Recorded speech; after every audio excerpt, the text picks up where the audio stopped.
we are the Latin Rite of the Catholic Church. And we're the Latin Rite because our Mass was in Latin for almost the entirety of church history up until the 1960s. And so most of our best theology was written in Latin, a lot of our thinking was done in Latin, and those who spoke Latin, the theologians who spoke Latin and wrote in Latin, were very entertained and almost wowed by a little wordplay that happens in Latin. So in Latin, the name of Eve is spelled E-V-A, is Ava. And Mary, when she's greeted by the angel, is greeted with Ave, A-V-E. And the Latins were just, again, wowed and floored by the idea that the Ave was the reversal of Eve. That the sin of Eve, which we heard about in our first reading, truly the sin of Adam and Eve, that was reversed when Mary heard the Ave.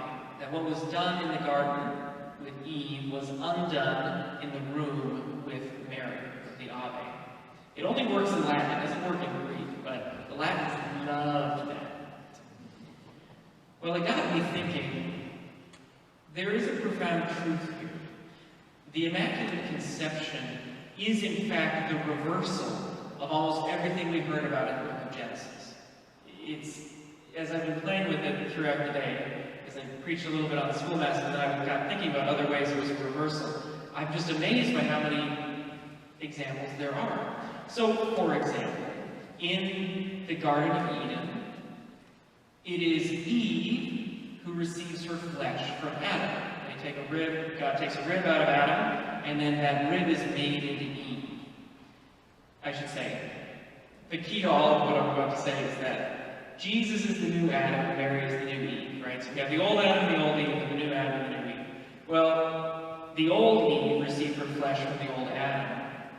The new Adam received his flesh from the new Eve. There's another reversal.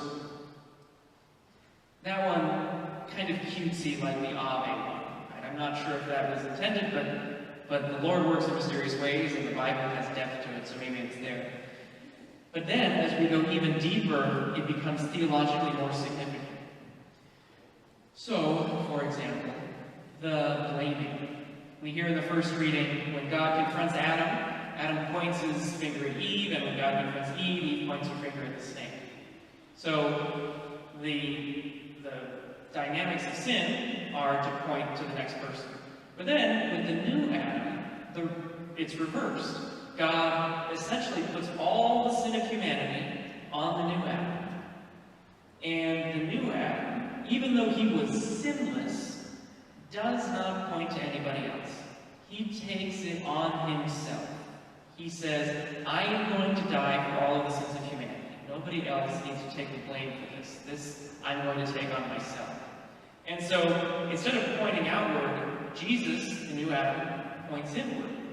And then Mary, the new Eve, instead of pointing away, receiving the blame of the old Adam and pointing to the snake, Eve now points to her son. Mary now points to her son and says, look at him, right? Rather than look away from me, look away from the blame, look at the salvation that comes to us from the new Adam. And then if you were to take it all the way, we would also talk about creation. What does creation do? Well, creation, in the restored order, the reversed order, creation points to God. Creation points to Jesus. Creation points to the great mystery of our creation and the great mystery of our salvation. The pointing from sin in the Garden of Eden is reversed and now points upward to Jesus, to God. Another reversal, kind of the core reversal of all of them, is that in the natural order, we are related to Adam and Eve. So, original sin is a confusing term. It doesn't just refer to the first sin. What it refers to is the fact that we live in a corrupted world. We are born into and find ourselves in a corrupted world. A world where we human beings have a tendency towards sin, where the world is not in harmony. We have things like disease and hurricanes and whatever else. Right? We live in a corrupted world. And so original sin is the idea of that And theologically, we trace that back to Adam and Eve. We believe that God would have created a harmonious world, the world without sin, and then by the first sin of our first parents, the rest of the world was corrupted. And it's because we are all related to them in the natural order that original sin propagates. That the one kind of moment of corruption propagates to the rest of the created order. And so just by being born into the material world, we are born into corruption. Well, the new Adam and the new Eve, Jesus and Mary, we are related to them, all of us, in the spiritual order. And so when we're born into the natural order, we're born into corruption that comes from the old Adam and the old Eve. When we're baptized, and when Jesus gave us his mother from the cross, we are given them as, it gets weird when you get it this way, but like Jesus is our mother, Mary is our mother, but how does that relate? But anyway, we're related to both of them in the spiritual order, and through our relationship with them, original sin is reversed. The corruption of the world is taken away from us. That purity that dwells in us, when God dwells in us after our baptism, that purity then propagates outward, like the corruption did, and reverses all of that corruption the more we live in relationship with Jesus and Mary.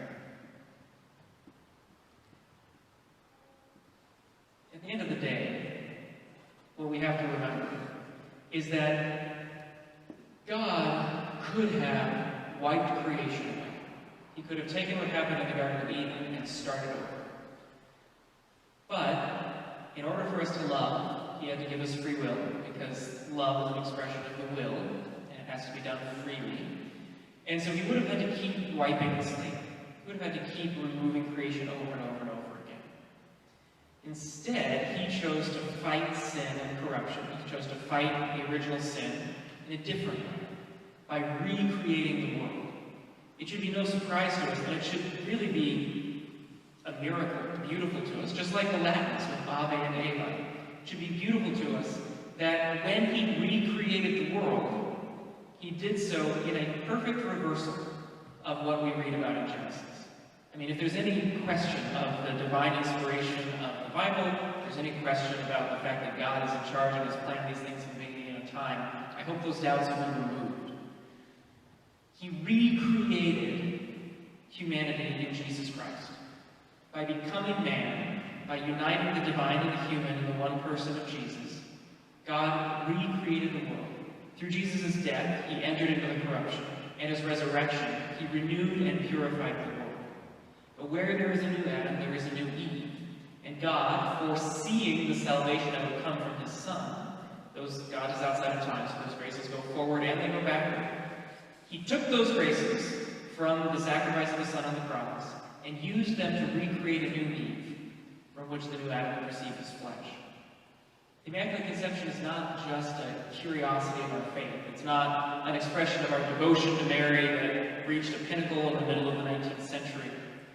The Immaculate Conception is clearly part of the plan of God that is so deep and so theologically connected that it took us centuries to discover the depth of the plan of God.